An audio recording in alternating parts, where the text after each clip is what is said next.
Dear students, welcome to Business Studies class. Today we are going to study about joint stock companies. Company എന്താണെന്നാണ് നമ്മൾ ആദ്യം പഠിക്കുന്നത്. A company is an association of persons formed for carrying out business activities and has a legal status independent of its members. A company can be described as an artificial person having a separate legal entity, perpetual succession, and a common seal. Companies are governed by the Companies Act 2013. ഇപ്പോൾ company എന്ന് പറയുന്ന ഒരു സ്ഥാപനം, Companies Act 2013 Companies Act അനുസരിച്ച് company എന്ന് പറയുന്നത് it is an association of persons. And this association എന്തിനു വേണ്ടിയാണ് ഫോം ചെയ്യുന്നത്? They are formed for carrying out business activities and this association has a legal status independent of its members. അതിന്റെ members അല്ലെങ്കിൽ ഓണേഴ്സിൽ നിന്ന് വ്യത്യസ്തമായി ഒരു ലീഗൽ സ്റ്റാറ്റസ് ഉള്ള, ചുരുക്കി പറഞ്ഞാൽ ഒരു സെപ്പറേറ്റ് വ്യക്തി എന്ന്, അല്ലെങ്കിൽ ഒരു ആർട്ടിഫിഷ്യൽ പേഴ്സൺ, കൃത്രിമമായി നിർമ്മിക്കപ്പെട്ട ഒരു വ്യക്തിയായിട്ടാണ് കമ്പനിയെ കൺസിഡർ ചെയ്യുന്നത്. Okay, company is an association of persons formed for carrying out business activities and has a legal status independent of its members. Company can be described as an artificial person having separate legal entity, perpetual succession, and a common seal. ഒരു separate legal എൻറ്റിറ്റിയാണ്. കമ്പനിക്ക് സ്വന്തം പേരിൽ assets വാങ്ങാം. They can sign contracts. Company എങ്ങനെയാ sign ചെയ്യുക? കമ്പനിയുടെ managers കമ്പനിക്ക് വേണ്ടി സൈൻ ചെയ്യും. അതുകൂടാതെ കമ്പനിയുടെ ഒരു കോമൺ സീൽ അഫിക്സ് ചെയ്യും. ദിസ് കോമൺ സീൽ കമ്പനിയുടെ ഒരു പ്രത്യേകതയാണ്. ഈ കമ്പനികൾ ഫോം ചെയ്യുന്നത് കമ്പനീസ് ആക്ട് അനുസരിച്ചാണ്. Companies are registered according to the companies act of 2013. കമ്പനിയുടെ ഷെയർ ഹോൾഡേഴ്സ് ആണ് owners. Shareholders are the owners of the company. അപ്പോൾ ആരാണ് ഈ ഷെയർ ഹോൾഡേഴ്സ്? കമ്പനിയുടെ ക്യാപിറ്റൽ, നമ്മൾ സോൾ പ്രൊപ്രൈറ്റർഷിപ്പിൽ ഒരു സിംഗിൾ പേഴ്സൺ ആണ് ക്യാപിറ്റൽ കോൺട്രിബ്യൂട്ട് ചെയ്യുന്നത്. പാർട്ട്ണർഷിപ്പിൽ 2 അല്ലെങ്കിൽ 3 മാക്സിമം പോയാൽ ഇന്ത്യയിലെ ലോ അനുസരിച്ച് 50 പേര് ആണ് ക്യാപിറ്റൽ കോൺട്രിബ്യൂട്ട് ചെയ്യുന്നത്. ഓക്കെ, സോ ഒരു കമ്പനിയിൽ പക്ഷേ 2 പേരും 100 പേരും ഒന്നുമല്ല, ചിലപ്പോൾ ആയിരക്കണക്കിന് ലക്ഷക്കണക്കിന് ആളുകളാണ് ക്യാപിറ്റൽ കോൺട്രിബ്യൂട്ട് ചെയ്യുന്നത്. അപ്പോൾ ഇവരുടെ എല്ലാം പേരെഴുതി അക്കൗണ്ട് മെയിൻറ്റെയിൻ ചെയ്യാൻ നടക്കില്ല. അപ്പോൾ നമ്മൾ എന്ത് ചെയ്യും?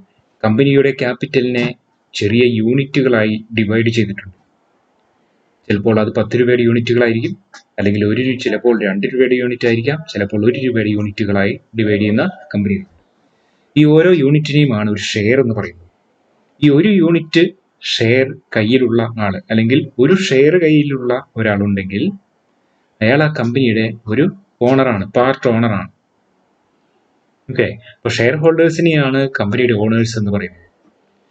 Share holders elect A board of directors and this board of directors act as chief managing body of the company.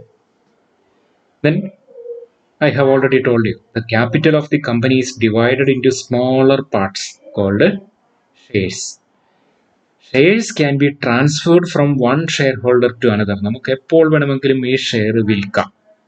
ഇന്ന് നമ്മൾ ഷെയർ വാങ്ങി, നമുക്കത് ഇന്ന് തന്നെ വിൽക്കാം. We can convert it into cash very quickly.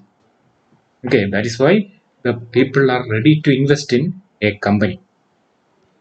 Then features of a company. കമ്പനിയുടെ പ്രത്യേകതകൾ. ഒന്നാമത്തെ പ്രത്യേകത എന്ന് പറയുന്നത്, company is an artificial person.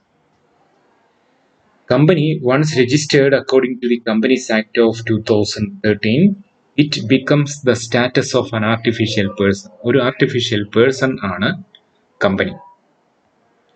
Okay, company artificial person ആണെന്ന് പറയുമ്പോൾ ഒരു വ്യക്തിക്കുള്ള എല്ലാ റൈറ്റുകളും ഒരു കമ്പനിക്കുമുണ്ട്.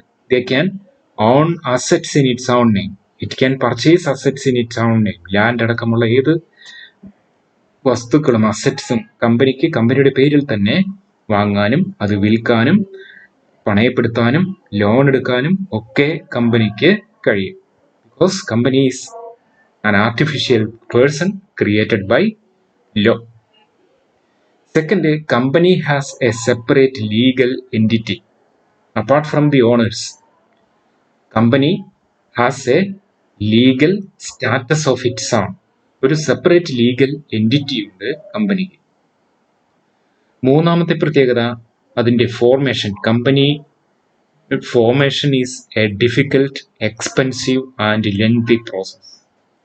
ധാരാളം ഫോർമാലിറ്റീസ്, ലീഗൽ ഫോർമാലിറ്റീസ് ചെയ്യാനുണ്ട് കമ്പനി ഫോം ചെയ്യണമെങ്കിൽ. ഓക്കെ, നമ്മൾ സോൾ പ്രൊപ്പറേറ്റർഷിപ്പ്, പാർട്ട്ണർഷിപ്പ് ഒക്കെ പറയുന്നത് പോലെ കമ്പനിയുടെ ഫോർമേഷൻ എളുപ്പമാണ്. It is created according to the companies act of 2013. Companies ആക്ടിലെ പ്രൊവിഷൻ അനുസരിച്ച് ആണ് ഒരു കമ്പനി ഫോം ചെയ്യുന്നത്. അതിൻ്റെ formation expensive, time consuming and lengthy പ്രോസസ്സാണ്. Okay, then fourth feature is perpetual succession. Company has a perpetual succession. കമ്പനിയുടെ ഒരു തുടർച്ചയുണ്ട്, കമ്പനിക്ക് ഒരു തുടർച്ചയുണ്ട്. കാരണം it is not affected by the owners of the company. Even if all the owners die, the company continues to exist because it is an artificial person. ഒരു artificial person ആണ്. It exists independent of the owners. ഓണേഴ്സിൽ നിന്നും സ്വതന്ത്രമായിട്ടാണ് കമ്പനിയുടെ നിലനിൽപ്പ്. Then control of the companies. നേരത്തെ ഞാൻ പറഞ്ഞു, ഷെയർ ഹോൾഡേഴ്സ് ഒരു ബോർഡ് ഓഫ് ഡയറക്ടേഴ്സിനെ എലക്ട് ചെയ്യും. ഈ ബോർഡ് ഓഫ് ഡയറക്ടേഴ്സ് ആണ് കമ്പനിയുടെ ടോപ്പ് അതോറിറ്റി എന്ന് പറയുന്നത്. കമ്പനി സാധാരണഗതിയിൽ മാനേജ് ചെയ്യുന്നത് അതിൻ്റെ ഓണേഴ്സ് അല്ല. A professional management is appointed for managing a company. Professional management ആണ് കമ്പനിയെ മാനേജ് ചെയ്യുന്നത്. Okay, so the control of the company is in the hands of some professional managers. In fact, the shareholders exercise control over all these managerial levels in their general body meetings. The next feature is the liability. Company form of organization, അതിൻ്റെ ഓണേഴ്സിൻ്റെ liability limited ആണ്. Okay, they have liability only up to the amount of capital paid. They are unpaid on them. അതായത് 10 രൂപയുടെ ഒരു share ഉണ്ട്. 10 രൂപയുടെ ഷെയറിൽ 10 രൂപയും paid-up ആണെങ്കിൽ ഇനി ഫർദർ ലയബിലിറ്റി ഒന്നുമില്ല. കമ്പനിക്ക് എത്ര കടം കയറിയാലും ഈ ഒരു വ്യക്തിക്ക് ഇനി ഫർദർ യാതൊരു ലയബിലിറ്റിയും ഇല്ല. 10 രൂപയുടെ ഷെയറിൽ 5 രൂപ അയാൾ പെയ്ഡ് ചെയ്തിട്ടുണ്ടെങ്കിൽ ബാക്കി 5 രൂപ കൂടി പേ ചെയ്യണം. Okay, liability is limited to the amount of capital held by the shareholders. Then next, common seal. Company in all their agreements will affix a seal. കമ്പനിയുടെ സീല് ഫിക്സ് ചെയ്യും. Okay, company will fix a seal on every documents signed by the company. കമ്പനിയുടെ authorised documents, കമ്പനിയുടെ പേരിലുള്ള authorised ഡോക്യുമെന്റ്സിലൊക്കെ കമ്പനിയുടെ ഒരു seal ഉണ്ടാവും. Then risk bearing. Risk in the company is shared by all the share holders. There may be thousands of shareholders. All these shareholders share the risk in the company. Okay, there is no need to suffer all the risk by a single person. ഒരു soul പ്രൊപ്പറേറ്റർഷിപ്പിലെ പോലെ risk മുഴുവൻ ഒരു വ്യക്തി മാത്രമായിട്ട് ഏറ്റെടുക്കേണ്ട കാര്യം ഇല്ല. Risk എല്ലാ share ഹോൾഡേഴ്സുമായിട്ട് share ചെയ്യുന്നു എന്നതാണ് കമ്പനിയുടെ മറ്റൊരു പ്രത്യേകത. ഓക്കെ, അപ്പം പ്രത്യേകതകൾ എന്തൊക്കെയാണ്? കമ്പനി ഒരു ആർട്ടിഫിഷ്യൽ പേഴ്സൺ ആണ്. കമ്പനിക്ക് ഒരു സെപ്പറേറ്റ് ലീഗൽ എൻറ്റിറ്റി ഉണ്ട്. കമ്പനിയുടെ ഫോർമേഷൻ ടൈം കൺസ്യൂമിംഗ് ആണ്, എക്സ്പെൻസീവ് ആണ് ആൻഡ് ലെങ്തി ആണ്. Then company has a perpetual succession. Next, control of the company is with board of directors and professional management is appointed by them. Then liability of the company is limited. Liability of the owners or shareholders of the company is limited. Then company has a common seal. Then risk is shared by all the shareholders. These are the features of a company. Now we can see the merits of the company. ഒന്നാമത്തെ advantage, company form of ഓർഗനൈസേഷൻ്റെ ഒന്നാമത്തെ advantage തന്നെ അതിൻ്റെ liability limited ആണ് എന്നതാണ്. Liability of a company is limited. Share ഹോൾഡേഴ്സിൻ്റെ liability limited ആണ്. നമ്മൾ സോൾ പ്രൊപ്രൈറ്റർഷിപ്പിൽ അൺലിമിറ്റഡ് ലയബിലിറ്റി ആണ്, പാർട്ട്ണർഷിപ്പിൽ അൺലിമിറ്റഡ് ആണ്, അതുപോലെ ജോയിന്റ് ഹിന്ദു ഫാമിലിയിൽ കർത്തയുടെ ലയബിലിറ്റി അൺലിമിറ്റഡ് ആണ്. Okay, in cooperative societies and companies the liability is limited. Then second merit is the transfer of interest. കമ്പനിയിൽ share എടുത്താൽ, ഒരിക്കൽ ഷെയർ എടുത്താൽ കമ്പനിയിൽ നിന്ന് നമ്മളിപ്പോൾ ബാങ്കിൽ ഡിപ്പോസിറ്റ് ചെയ്താൽ നമുക്ക് ആ ഡിപ്പോസിറ്റ് 1 വർഷം കഴിയുമ്പോൾ അല്ലെങ്കിൽ 6 മാസം കഴിയുമ്പോൾ നമുക്ക് തിരിച്ചു ചോദിക്കാം, ബാങ്കിൽ നിന്ന് നമുക്ക് തിരിച്ചു കിട്ടും. പക്ഷെ once we invest in a company share of the company, we cannot get back the amount from the company. ആ കമ്പനിയിൽ നിന്ന് ഒരിക്കലും തിരിച്ചു തരില്ല. കമ്പനി അത് വൈൻഡ് അപ്പ് ചെയ്യുന്ന സമയത്ത് മാത്രമേ ക്യാപിറ്റൽ അതും ബാക്കി ഉണ്ടെങ്കിൽ മാത്രമേ റീഫണ്ട് ചെയ്യുകയുള്ളൂ. പിന്നെ എങ്ങനെയാണ് കമ്പനിയിൽ ഇൻവെസ്റ്റ് ചെയ്യുക? കമ്പനിയിൽ ഇൻവെസ്റ്റ് ചെയ്യാൻ കാരണം എന്താണ്? ഈ ഷെയർ നമുക്ക് ഷെയർ മാർക്കറ്റിൽ വിൽക്കാൻ കഴിയും. This transferability of interest is the main advantage of the company. This is the reason why the investors are ready to invest in a company. Then third, perpetual existence. Company is intended to exist for an indefinite future period. Okay, ഒരു ഫ്യൂച്ചറിൽ exist ചെയ്യാൻ വേണ്ടിയാണ്, നിലനിൽക്കാൻ വേണ്ടിയാണ് company form ചെയ്യുന്നത്. This company form of organization exists independent of its owners. ഓണേഴ്സിൽ നിന്ന് വ്യത്യസ്തമായി സ്വതന്ത്രമായി ഒരു നിലനിൽപ്പ് കമ്പനിക്ക് ഉണ്ട്. So company can take loans. Due to the reason that company have a perpetual existence, company can raise loans from financial institutions. ഒരു കമ്പനിയെ നമുക്ക് ഇല്ലാതാക്കാൻ, കമ്പനി ഒരു ആർട്ടിഫിഷ്യൽ പേഴ്സൺ ആണെന്ന് പറഞ്ഞു, that is created by law, നിയമപ്രകാരം ക്രിയേറ്റ് ചെയ്ത ഒരു സ്ഥാപനമാണ്. ഈ കമ്പനിയെ ഇല്ലാതാക്കണമെങ്കിൽ എന്ത് ചെയ്യണം? അതേ നിയമപ്രകാരം തന്നെ ഒരു ലെങ്തി പ്രോസസ്സിലൂടെ കടന്നുപോയിട്ട് മാത്രമേ ഒരു കമ്പനിയെ നമുക്ക് അടച്ചുപൂട്ടാൻ കഴിയൂ. അപ്പം അതിന് പറയുന്ന പേരാണ് വൈൻഡിങ് അപ്പ് എന്ന് പറയുന്നത്. Okay, winding up, company close ചെയ്യുന്നതിനുള്ള അല്ലെങ്കിൽ കമ്പനി ഷട്ട് ഡൗൺ ചെയ്യുന്നതിന്, അതിന്റെ ബിസിനസ് അവസാനിപ്പിച്ച് കമ്പനി ക്ലോസ് ചെയ്യുന്നതിനുള്ള നടപടിക്രമങ്ങൾക്ക് പറയുന്ന പേരാണ് വൈൻഡിങ് അപ്പ് എന്ന് പറയുന്നത്. Next, scope for expansion. നമ്മൾ ഇതുവരെ പഠിച്ച 5 ഫോംസ് ഓഫ് ബിസിനസ് ഓർഗനൈസേഷൻസിൽ ഏറ്റവും അധികം എക്സ്പാൻഷന് സ്കോപ്പ് ഉള്ളത് ഒരു ജോയിന്റ് സ്റ്റോക്ക് കമ്പനിയിലാണ്.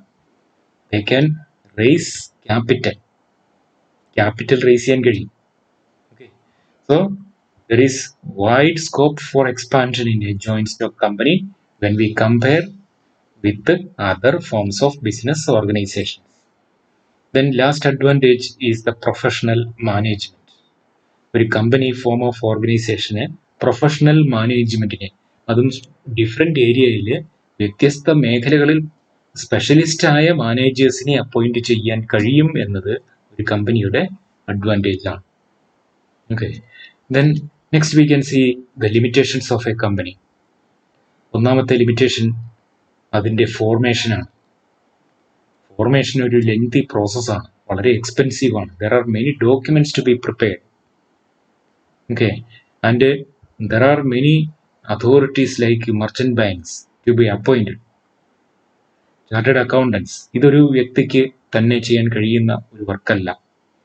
ഈ കമ്പനിയുടെ ഫോർമേഷനുമായി ബന്ധപ്പെട്ടവർ വളരെ ലെന്തിയായ എക്സ്പേർട്ട് സർവീസ് ആവശ്യമുള്ള ഒരു മേഖലയാണ് കമ്പനിയുടെ ഫോർമേഷൻ. ഈ കോംപ്ലക്സിറ്റിയാണ് അതിൻ്റെ ഒന്നാമത്തെ demerit. Second, lack of secrecy. As per the companies act, companies are required to publish many of its information to the public.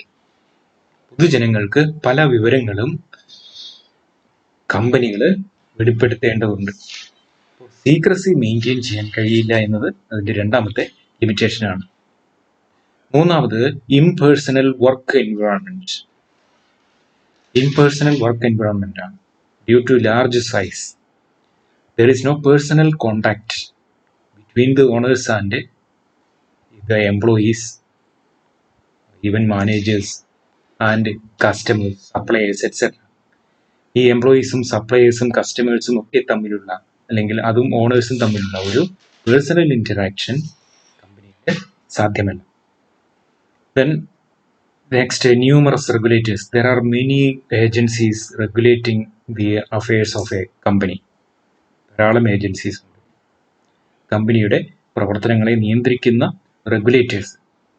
Okay, there are numerous regulators and each company is to work under the surveillance of these regulators. Then next limitation is delay in decision making. തീരുമാനമെടുക്കാനുള്ള കാലതാമസമാണ്.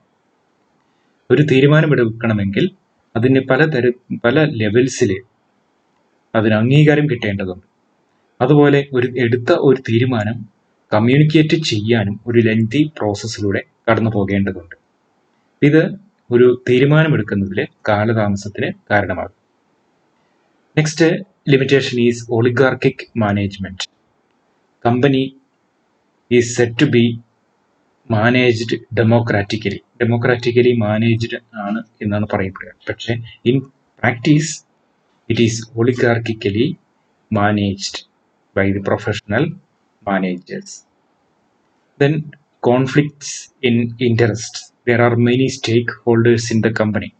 Employees, customers, owners, then investors. Okay, there are many stakeholders in the company. ഈ ഓണേഴ്സിന്റെ താല്പര്യങ്ങളല്ല എംപ്ലോയീസിനുള്ളത്, എംപ്ലോയീസിന്റെ താല്പര്യങ്ങളല്ല loan കൊടുക്കുന്ന financial ഇൻസ്റ്റിറ്റ്യൂഷൻസിനുള്ളത്. അപ്പോൾ വ്യത്യസ്ത താല്പര്യങ്ങളുള്ള conflicting interests ഉള്ള ധാരാളം സ്റ്റേക്ക് holders ഒരു കമ്പനിയിലുണ്ട് എന്നത് മറ്റൊരു ലിമിറ്റേഷനാണ്. Okay, now we can see the types of companies. 2 തരത്തിലുള്ള കമ്പനികളാണ് ഉള്ളത്. ഒന്ന് പ്രൈവറ്റ് കമ്പനി, 2 പബ്ലിക് കമ്പനി. നമ്മൾ ഈ ചാപ്റ്ററിൽ പഠിക്കുന്നത് മുഴുവൻ പ്രൈവറ്റ് സെക്ടർ ഓർഗനൈസേഷൻസ് ആണ്. പ്രൈവറ്റ് സെക്ടർ എന്ന് പറഞ്ഞാൽ it is not owned by government, it is owned by private individuals. So private company means a company which restricts the right of members to transfer shares. Private കമ്പനിയുടെ 3 പ്രത്യേകതകൾ ഈ കമ്പനിക്കുണ്ട് എന്നതുകൊണ്ടാണ് ഇവരെ private എന്ന് പറയുന്നത്. ഒന്ന്, 3 റെസ്ട്രിക്ഷൻസ് ആണ്. ഒന്ന്, മെമ്പേഴ്സിന് നമ്മൾ നേരത്തെ പറഞ്ഞു ഷെയർസ് ട്രാൻസ്ഫർ ചെയ്യാൻ കഴിയും, അത് വിൽക്കാൻ കഴിയും എന്ന് പറഞ്ഞു. പക്ഷേ ഒരു പ്രൈവറ്റ് കമ്പനിയിലെ ഷെയർ ഹോൾഡേഴ്സിന് അവരുടെ ഷെയർ വിൽക്കാൻ കഴിയില്ല. ഇതാണ് ഒന്നാമത്തെ restriction. Restricts the right of members to transfer shares. രണ്ടാമത്തെ റെസ്ട്രിക്ഷൻ എന്ന് പറയുന്നത് നമ്പർ ഓഫ് മെമ്പേഴ്സ് ആണ്. A minimum of 2 members and a maximum of 200 members. Minimum 2 പേരുണ്ടായിരിക്കണം, അതുപോലെ മാക്സിമം 200 പേര് മാത്രമേ ഉണ്ടാകാൻ പറ്റൂ. Okay, there is a one-man company also. Private കമ്പനിയിൽ 1-man കമ്പനിയും ഉണ്ട്, ഒരാൾ മാത്രം ഓണറായ കമ്പനി. മൂന്നാമത്തെ പ്രത്യേകത, does not invite public to subscribe to its shares. പബ്ലിക്കിന് ഷെയർ ഇഷ്യൂ ചെയ്യില്ല എന്നതാണ് മൂന്നാമത്തെ പ്രത്യേകത. ഈ 3 പ്രത്യേകതകളുള്ള ഒരു കമ്പനിയെയാണ് പ്രൈവറ്റ് കമ്പനി എന്ന് പറയുന്നത്. ഓക്കെ, പ്രൈവറ്റ് കമ്പനി ആണെങ്കിൽ അവരുടെ പേരിനോട് ഒപ്പം പ്രൈവറ്റ് ലിമിറ്റഡ് അല്ലെങ്കിൽ PVT ലിമിറ്റഡ് എന്ന് കാണാം. ചില കമ്പനിയുടെ പേരിന് നേരെ PVT LTD എന്ന് കാണാം. പ്രൈവറ്റ് ലിമിറ്റഡ്, അതൊരു പ്രൈവറ്റ് കമ്പനിയാണ് എന്നാണ് അർത്ഥം. ആ ലിമിറ്റഡ് എന്ന ടേമിന്റെ അർത്ഥം അത് അതിന്റെ ലയബിലിറ്റി ലിമിറ്റഡ് ആണ് എന്നാണ്. ഓക്കെ, അതിന്റെ പേരിന് ശേഷം പ്രൈവറ്റ് ലിമിറ്റഡ് എന്ന് ചേർത്തിട്ടുണ്ടാകും. ഇനി കമ്പനികളുടെ പേര് കാണുമ്പോൾ ഒന്ന് ശ്രദ്ധിച്ച് നോക്കാം, അത് പ്രൈവറ്റ് കമ്പനിയാണോ പബ്ലിക് കമ്പനിയാണോ എന്ന് തിരിച്ചറിയാനുള്ള വഴിയാണ് ഈ PVT എന്ന ടേം പേരിനോടൊപ്പം ഇല്ല എങ്കിൽ അത് പബ്ലിക് കമ്പനിയാണ്, ഉണ്ടെങ്കിൽ അത് പ്രൈവറ്റ് കമ്പനിയാണ്. ഇനി രണ്ടാമത്തെ പബ്ലിക് കമ്പനി. പബ്ലിക് കമ്പനി എന്ന് പറഞ്ഞാൽ ഇത്രയേ ഉള്ളൂ, പ്രൈവറ്റ് കമ്പനി അല്ലാത്തത് പബ്ലിക് കമ്പനിയാണ്. Company which is not a private company is a public company. So as per the Companies Act, public company is one which has a minimum of 7 members. Minimum 7 members ഉണ്ടായിരിക്കണം, 2 പോരാ. And there is no limit on maximum members. അതിന് പരമാവധി എത്ര പേര് വേണം എന്ന് limit ഇല്ല, എത്ര പേര് വേണമെങ്കിലും ആ കമ്പനിയിൽ മെമ്പർ ആകാം. ഓക്കെ, ഒന്നാമത്തെ പ്രത്യേകത has a minimum of 7 members and no limit on maximum members. Then second, has no restriction on transfer of securities. Share വിൽക്കുന്നതിന് യാതൊരു റെസ്ട്രിക്ഷനും ഇല്ല. ഇന്ന് വാങ്ങി ഇന്ന് വിൽക്കാം, നമുക്ക് ആദ്യം വിൽക്കാം, രണ്ടാമത് വാങ്ങാം. Even that facility is there in the stock market. Okay, there is no restriction on transfer of securities and is not prohibited from inviting public to subscribe to its securities. അതിൻ്റെ ഷെയർ പബ്ലിക്കിന് issue ചെയ്യാം. ഇത്രയുമാണ് ഒരു public കമ്പനിയുടെ പ്രത്യേകത. ഈ 3 പ്രത്യേകതകളാണ്. Okay, public company is one which is not a private company. It has a minimum of 7 members and there is no limit on maximum number of members. രണ്ടാമത്തെ പ്രത്യേകത, it has no restriction on transfer of securities and it is not prohibited from inviting the public to subscribe to its securities. Okay, thank you children.